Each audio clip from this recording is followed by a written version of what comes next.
अस्सलाम वालेकुम। Welcome to the chemistry reading in course of biology. आज हमारा टॉपिक ऑफ स्टडी है प्रोकैरियोटिक सेल और यूकैरियोटिक सेल्स के दरमियान डिफरेंस। सो स्टार्ट कर रहे हैं प्रोकैरियोट से। प्रोकैरियोट्स का पहला हम पढ़ते हैं इंट्रोडक्शन क्या है। इंट्रोडक्शन के ये जो टर्म है pro, it means before. Karyotic कहते हैं कैरियन, जबकि karyon mean nucleus. So prokaryotic term mean before nucleus, जबकि यू कहते हैं ट्रू को।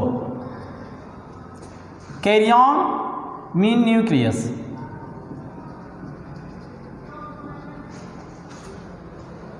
सो इस लफ्ज़ का मतलब ट्रू न्यूक्लियस है। अब प्रोकैरियोटिक सेल यानी वो सेल जिसके अंदर अभी न्यूक्लियस पूरा नहीं बना। यूकैरियोटिक सेल यानी वो सेल्स जिसके अंदर न्यूक्लियस बन चुका है। So it is the oldest या first formed cell. Oldest cell है, सबसे पहला बना हुआ है। तकरीबन देखा जाए तो 3500 मिलियन ईयर्स बिफोर ये पहला सेल बना हुआ था, और जिस ऑर्गेनिज्म के अंदर था उसका नाम था बैक्टीरियम आइसोलेटम। तो प्रोकैरियोटिक सेल सबसे एंशिएंट, सबसे पुराना सेल है जिसमें एक ट्रू न्यूक्लियस मौजूद नहीं, लेकिन न्यूक्लियस के जितने पार्टिकल्स हैं, फॉर एग्जांपल डीएनए, उसके अंदर जितने भी और सब्सटेंसेस हैं वो तमाम के तमाम इस सेल के अंदर पाए जाते हैं। जब बस सिर्फ ये है कि न्यूक्लियस पर न्यूक्लियर मेम्ब्रेन प्रेजेंट नहीं होता, बाकी डीएनए मौजूद है, प्रोटीन्स मौजूद है। इसी तरह हम कह सकते हैं it is a newly developed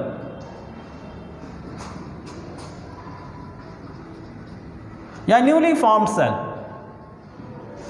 newly form cell से मुराद ये है कि इस सेल्स ने अपने अंदर चेंज कराने के बाद एक millions year after eukaryotic cell को बना लिया। तो इस तरह एक नया सेल सामने आया जिसको यूकैरियोटिक सेल कहा जाता है। यहाँ पर देख लीजिए, the nucleus has nuclear membrane absent, but यहाँ पर एक ट्रू न्यूक्लियर मेम्ब्रेन मौजूद है। It is absent, it is present nuclear membrane.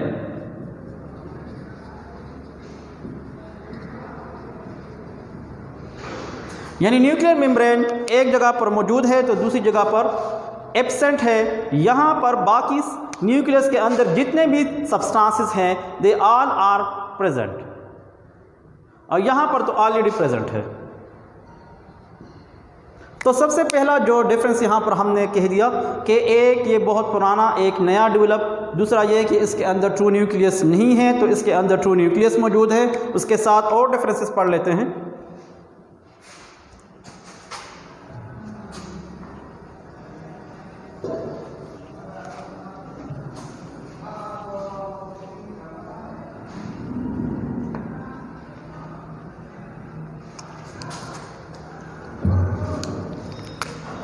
जब ट्रू न्यूक्लियस ही नहीं है तो मेम्ब्रेन बाउंडेड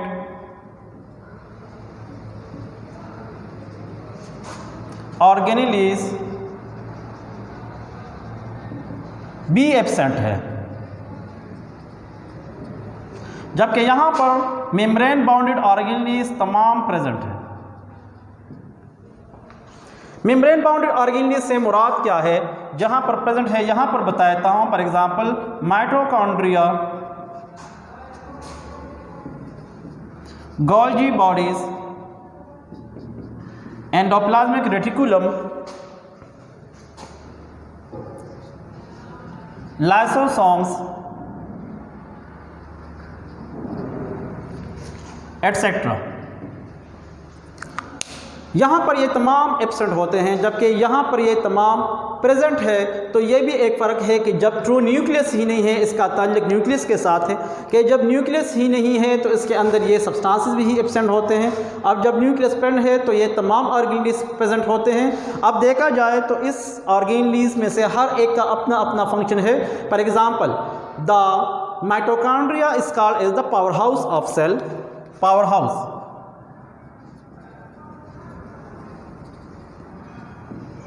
क्योंकि ये एटीपी जनरेट करता है। तो यहाँ पर जब माइटोकॉन्ड्रिया ही नहीं है तो फिर ये फंक्शन इसके लिए कौन करेगा, हम इसके बाद पढ़ने वाले हैं इसका सेल मेम्ब्रेन। तो यहाँ पर मैं एक क्लू देता हूँ कि सेल मेम्ब्रेन बेसिकली माइटोकॉन्ड्रिया का फंक्शन परफॉर्म कर रहा है। इसी तरह Golgi bodies, endoplasmic reticulum, lysosomes के अपने फंक्शंस होते हैं जो कि यहाँ पर तकरीबन मोस्टली मिसिंग होते हैं। उसके साथ हम पढ़ लेते हैं राइबोसोम्स।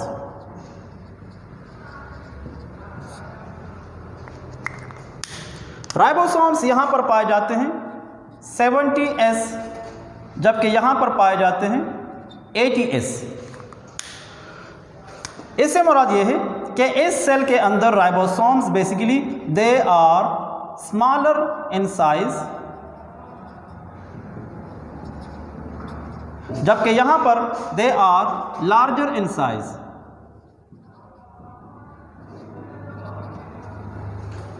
राइबोसोम्स होते तो दोनों में है, लेकिन बस ये है कि इसकी साइज में फ़र्क है। यहाँ पर राइबोसोम्स जो है वो 70S यानी थोड़े स्मॉल साइज़ के पाए जाते हैं, जबकि यहाँ पर इसकी साइज़ थोड़ी लंबी होती है, बड़ी होती है। यहाँ पर इसके जो यूनिट्स हैं, एक है 50S जबकि दूसरा है 30S, और इसके जो यूनिट्स हैं एक है 60S जबकि दूसरा है 40S। तो इसकी जो दोनों यूनिट्स हैं यहाँ पर भी दोनों यूनिट्स में फ़र्क है। तो यहाँ पर भी इसकी जो कॉम्पैक्ट राइबोसोम्स की ग्रेनुलर बॉडी इन्होंने बनाई हुई है, तो यकीनन इसमें भी फ़र्क मौजूद है। अब राइबोसोम्स यहाँ पर एक और हालत में है कि they are scattered. Scattered means spread in cytoplasm. ये साइटोप्लाज्म में बिखरे हुए हालत में मिलते हैं, जबकि they are attached with rough endoplasmic reticulum. यानी एंडोप्लाज्मिक रेटिकुलम को रफ क्यों कहा जाता है, क्योंकि इसके साथ राइबोसोम्स अटैच होते हैं। अब यूकैरियोटिक सेल के अंदर यही राइबोसोम सिर्फ एंडोप्लाज्मिक रेटिकुलम ही के साथ अटैच नहीं होते, बल्कि ये स्कैटर्ड भी पाए जाते हैं, और स्कैटर्ड दोनों अंदाज़ों से पाए जाते हैं। तो ये था राइबोसोम्स की वजह से एक प्रोकैरियोटिक सेल यूकैरियोटिक सेल कैसे एक दूसरे से डिफरेंशिएट करती है।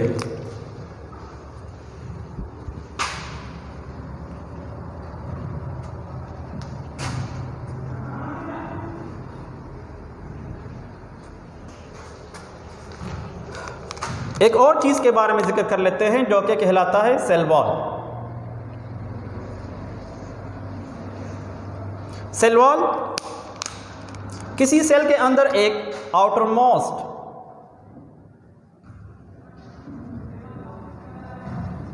बाउंड्री होती है।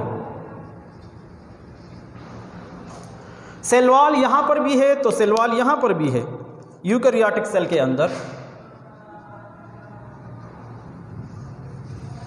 दोनों में सेल वॉल मौजूद है, लेकिन फ़र्क कहां पर है कि इसका जो सेल वॉल है ये बना हुआ है म्यूरिन से,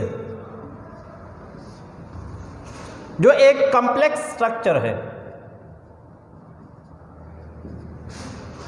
अब म्यूरिन क्या चीज़ है? It is also called peptidoglycan.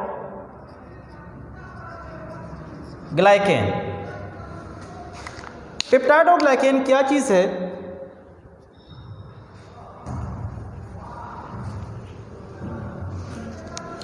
पेप्टाइडो कहते हैं प्रोटीन्स को जबकि ग्लाइकेन्स कहते हैं कार्बोहाइड्रेट्स को। अगर मैं इसको और भी सिंपल कर दूं तो ये कह सकते हैं कि एमाइनो एसिड्स और शुगर सब्सटेंसेस जब आपस में ऐसे मिले कि दोनों के दरमियान एक इंतहाई स्ट्रांग बॉन्ड मौजूद हो, जिसको कहा जाता है कोवेलेंट बॉन्ड,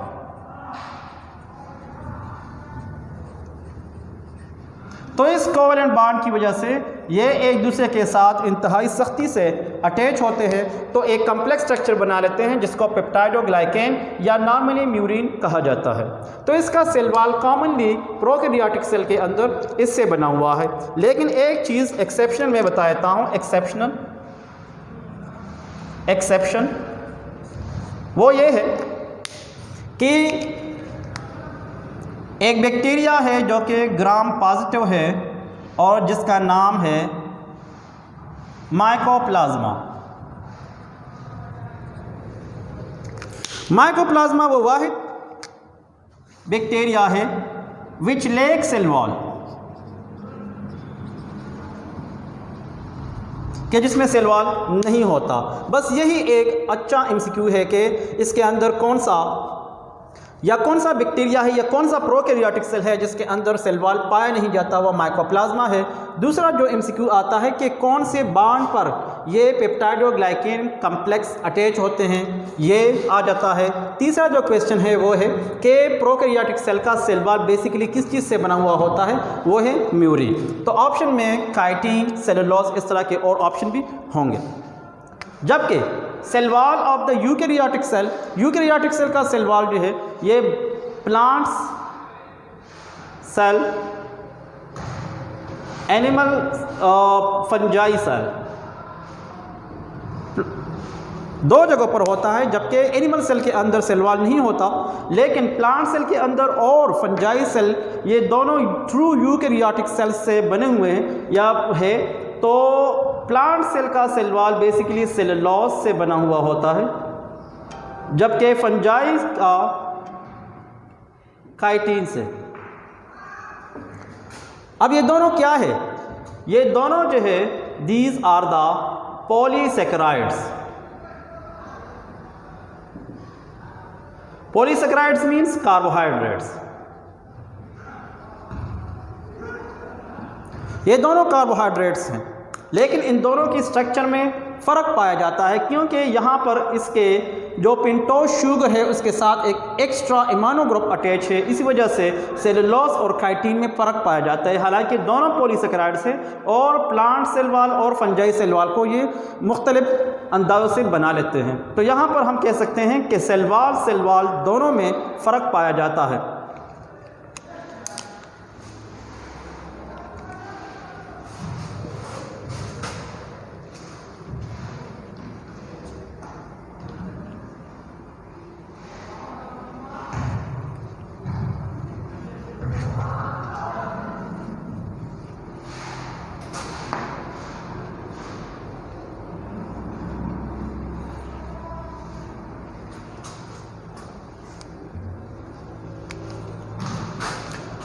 एक और चीज़ बता चलूँ इसका, जो कि है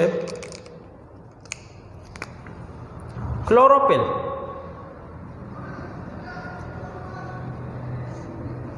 और यहाँ पर भी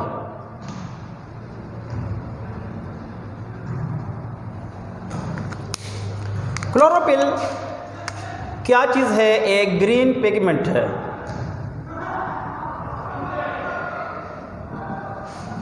जहाँ पर भी होता है फोटोसिंथेसिस करता है, यानी खुराक को फॉर्म करता है उस सेल के लिए। यहाँ पर chlorophyll present in the form of chlorophyll A as well as bacteria chlorophyll.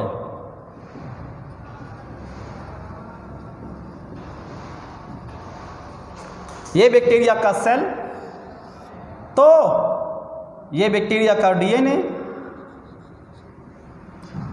इसी तरह यहाँ पर क्लोरोफिल के मॉलिक्यूल इसके साइटोप्लाज्म में स्कैटर्ड या स्प्रेड होते हैं।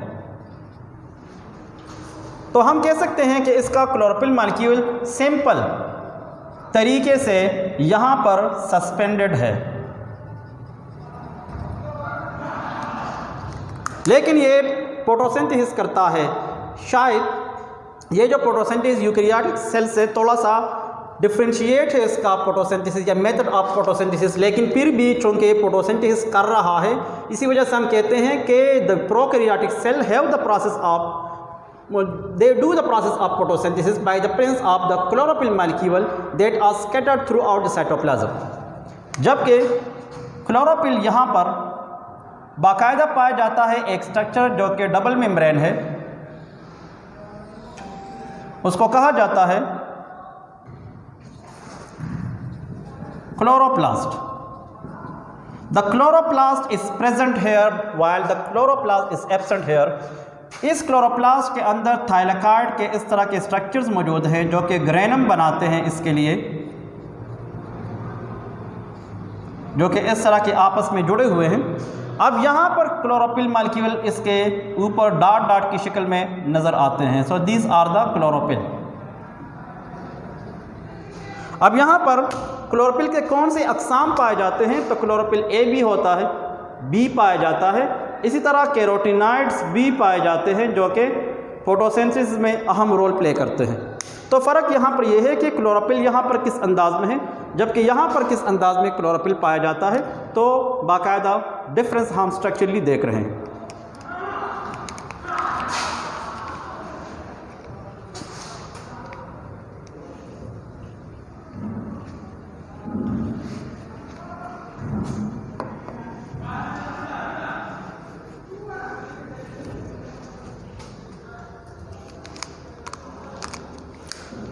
एग्जाम्पल बता देता हूँ।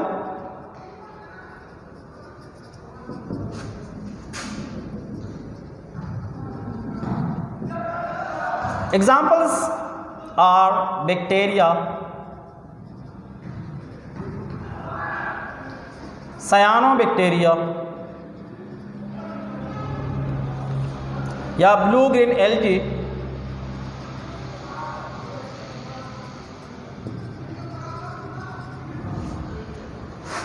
Mycoplasma,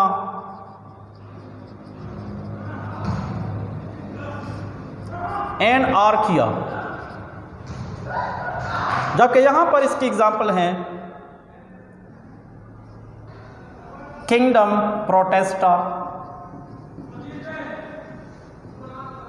kingdom fungi, kingdom animalia और किंगडम प्लांटी। इसमें सारे प्रोकैरियोट्स हमने ऐड कर दिए, जबकि यहाँ पर सारे यूकैरियोट्स हैं जो कि 4 किंगडम्स हैं। ये तमाम यूकैरियोटिक सेल्स पर मुश्तमिल है, जबकि यहाँ पर तमाम के अंदर एक ट्रू प्रोकैरियोटिक सेल पाया जाता है। अब एग्जाम्पल से चूँकि हमें पता चल गया कि कौन कौन से है, let us start some other differences between the eukaryotic cell and prokaryotic cell.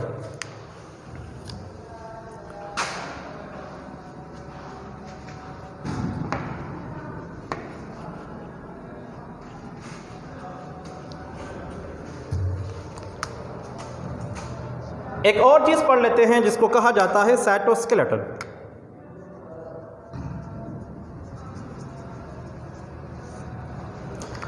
Cytoskeleton फर्क कुछ यूं है कि साइटोस्केलेटन बेसिकली प्रोटीन्स है which are spread throughout the cytoplasm but they are absent here। लेकिन यहाँ पर they are truly present। अब ये साइटोस्केलेटन किन चीज़ों पर मुश्तमिल है या क्या चीज़ है? ये है माइक्रोट्यूब्यूल्स, माइक्रोफिलामेंट्स और इंटरमीडिएट फिलामेंट्स।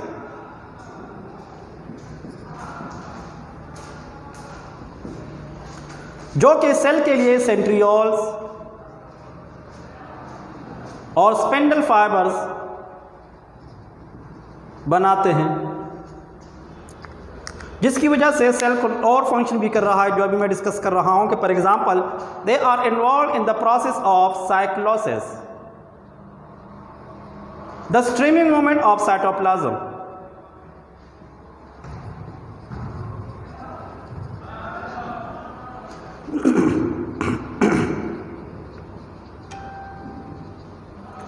साइटोप्लाज्म का स्ट्रीमिंग मूवमेंट इसकी वजह से है, इस माइक्रो फिलामेंट्स की वजह से मोस्टली पाया जाता है। लेकिन यहाँ पर चूंकि ये चीज़ें एब्सेंट है, इसलिए ये कहना बजा नहीं होगा कि क्या साइक्लोसिस यहाँ पर होता है कि नहीं, नॉट प्रेजेंट। इसके सेल में ये भी है कि जब कुछ सब्सटेंसेस हैं जो यहाँ पर इस साइटोस्केलेटन से बनाए हुए होते हैं, for example the presence of सीलिया flagella, जबकि दोनों लोकोमोटरी ऑर्गन्स हैं।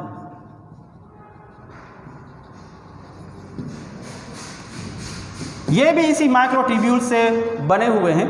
लेकिन यहाँ पर साइटोस्केलेटन के अंदर एक चीज़ मैं कहता चलूँ कि चूंकि बैक्टीरिया पर मौजूद होते हैं फ्लैजेला, तो हम ये कह सकते हैं कि साइटोस्केलेटन का ऐसा पार्ट यहाँ पर मौजूद है जो कि फ्लैजेला को लोकोमोशन के लिए बैक्टीरिया के अंदर बना सकता है। ये था कि साइटोस्केलेटन क्या है और प्रोकैरियोटिक सेल यूकैरियोटिक सेल में इसमें फ़र्क क्या है या कौन सा फंक्शन ये करते हैं।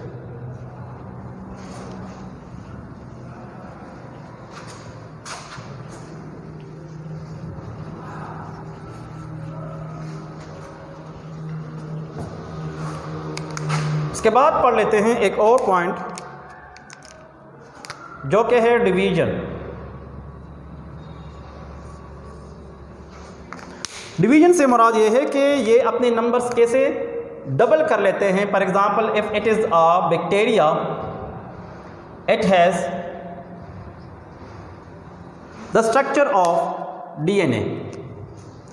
If it want to divide, अगर ये डिवाइड होना चाहता है तो पहले इसके अंदर इसका डीएनए डबल हो जाता है, तो फिर ये आसानी के साथ दो हिस्सों में तकसीम होने लगता है, तकरीबन 20 मिनट्स लगा लेता है। तो इस प्रोसेस को कहा जाता है बाइनरी फिशन।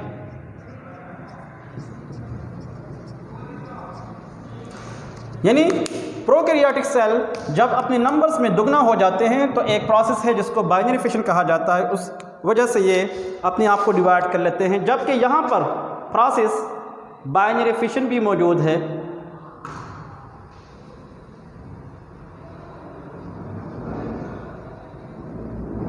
यहाँ पर मल्टीपल फिशन भी मौजूद है, यहाँ पर माइटोसिस भी है, यहाँ पर मियोसिस भी है। कई तरीके पाए जाते हैं। अब देखना यह है कि कौन कौन से सेल्स के अंदर ये बाइनरी फिशन है। Mostly the binary fission basically in the eukaryotic cell, ये जो स्मॉल प्रोटोजोन्स है, फॉर एग्जांपल अमीबा, पैरामीशियम, उसके अंदर बाइनरी फिशन पाया जाता है। जबकि कुछ सेल्स ऐसे भी हैं, फॉर एग्जांपल अमीबा, इसी अमीबा के अंदर मल्टीपल फिशन पाया जाता है। जब एक अनफेवरेबल कंडीशन में, जब हालात नासाजगार हों तो एक से कई भी बन जाते हैं। इस तरह के अनफेवरेबल कंडीशन, इसमें एक कंडीशन मस्ट होगा। जबकि माइटोसिस और मियोसिस ये दोनों पाए जाते हैं हायर ऑर्गेनिजम्स में, फॉर एग्जांपल प्लांट्स और एनिमल्स दोनों में पाए जाते हैं। लेकिन अब देखना यह है कि माइटोसिस क्या है तो मियोसिस क्या है। माइटोसिस हमेशा होता है सोमैटिक सेल्स में। सोमैटिक सेल्स कहते हैं बॉडी सेल्स को, और बॉडी सेल्स हमेशा जिस्म का कोई भी सेल है जिसमें टोटल नंबर ऑफ क्रोमोसोम्स पाए जाते हैं। वो प्रोपेज, मीटापेज, एनापेज और टीलोपेज तीनों प्रोसेस गुजर जाने के बाद 2 इक्वल हिस्सों में तकसीम हो जाता है, जिसमें नंबर ऑफ क्रोमोसोम कांस्टेंट होते हैं, सेम टू सेम रहते हैं। जबकि मियासिस रिप्रोडक्टिव सेल्स में होता है, जिसमें एक सेल जिसमें 46 क्रोमोसोम है, अगर एक इंसान का है तो उसमें से हर एक सेल 4 नए सेल्स को, जो डॉटर सेल्स कहलाते हैं, वो बना लेता है और तमाम के अंदर नंबर ऑफ क्रोमोसोम्स ये हाफ हो जाते हैं। तो ये किसी सेल के अंदर स्पर्म्स और या किसी जिस्म के अंदर स्पर्म्स और एग को बनाने के लिए ये प्रोसेस होता है। तो अब यहाँ पर देख लीजिए, कोई यूकैरियोटिक सेल कैसे डिवाइड होता है, कोई प्रोकैरियोटिक सेल कैसे डिवाइड होता है। तो these are the different methods.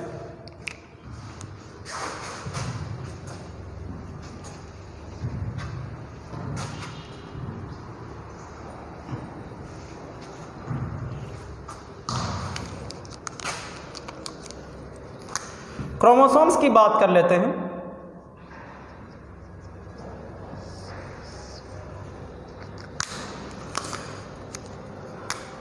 Bacteria cell के अंदर सेंटर में एक single large central DNA molecule होता है। सेंट्रल लार्ज सिंगल और विजिबल बाय माइक्रोस्कोप ये पाया जाता है। जबकि इसके अंदर एक प्रॉपर क्रोमोसोम मौजूद नहीं है, लेकिन इसके इर्द गिर्द प्रोटीन्स पाए जाते हैं। These are the proteins. यहाँ पर ये हम कह सकते हैं कि चूंकि प्रोटीन्स भी मौजूद है, डीएनए भी है, तो जब ये दोनों मौजूद है, इसलिए हम कह सकते हैं कि बैक्टीरिया का क्रोमोसोम्स किसी जगह पर हैप्लॉइड कंसिडर किया जाता है। It is a haploid chromosome. Actually it is not a true chromosome, but it can be consider as a haploid chromosome. इसलिए एक इम्पॉर्टेंट पार्ट है जो कि एमसीक्यूज़ में आ सकता है। जबकि यहाँ पर इसके अंदर ट्रू क्रोमोसोम प्रेजेंट।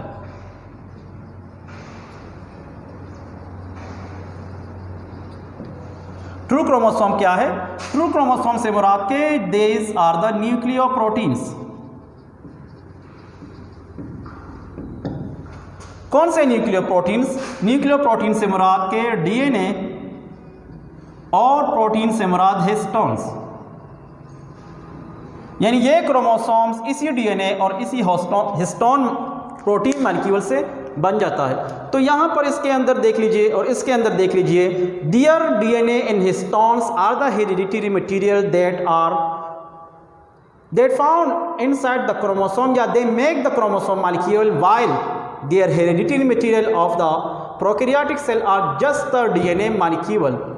तो यहाँ पर ये अपने कैरेक्टरिस्टिक्स को फॉरवर्ड कर लेता है, ये अपने कैरेक्टरिस्टिक्स को फॉरवर्ड कर लेता है। तो दोनों के अंदर ये हेरिडिटरी मटेरियल्स हैं जो डिफरेंसेस पेश कर रहे हैं।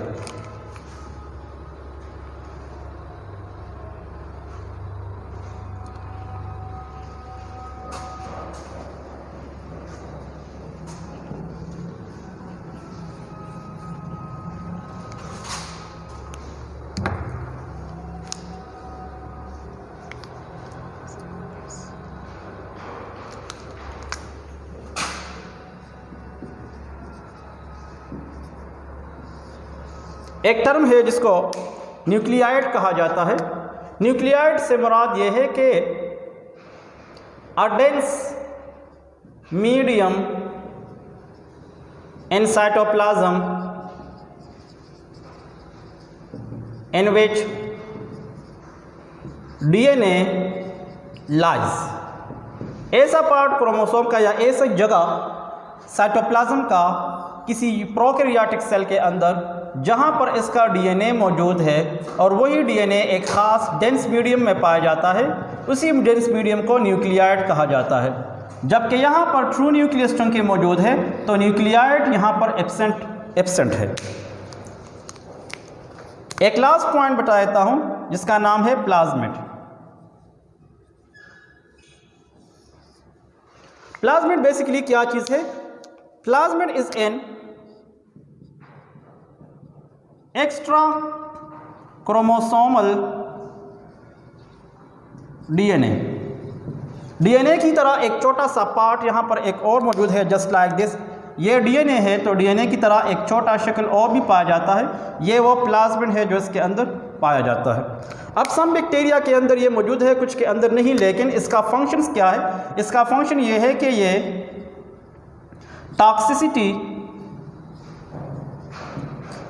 को पैदा कर लेता है। इसी तरह इसको जेनेटिक इंजीनियरिंग यानी बायोटेक्नोलॉजी के अंदर इसको कहा जाता है vector. It is use as a vector, यानी किसी डिज़ायर्ड जीन को दूसरे इसके नंबर्स को बढ़ाने के लिए ये एज ए वेक्टर इस्तेमाल होता है, जबकि यहाँ पर इट इज़ ट्रूली एब्सेंट।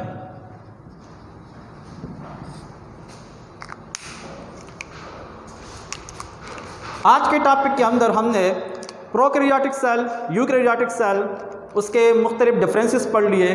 उम्मीद है कि आज आपको हमारा ये लेक्चर पसंद आया होगा। Thank you.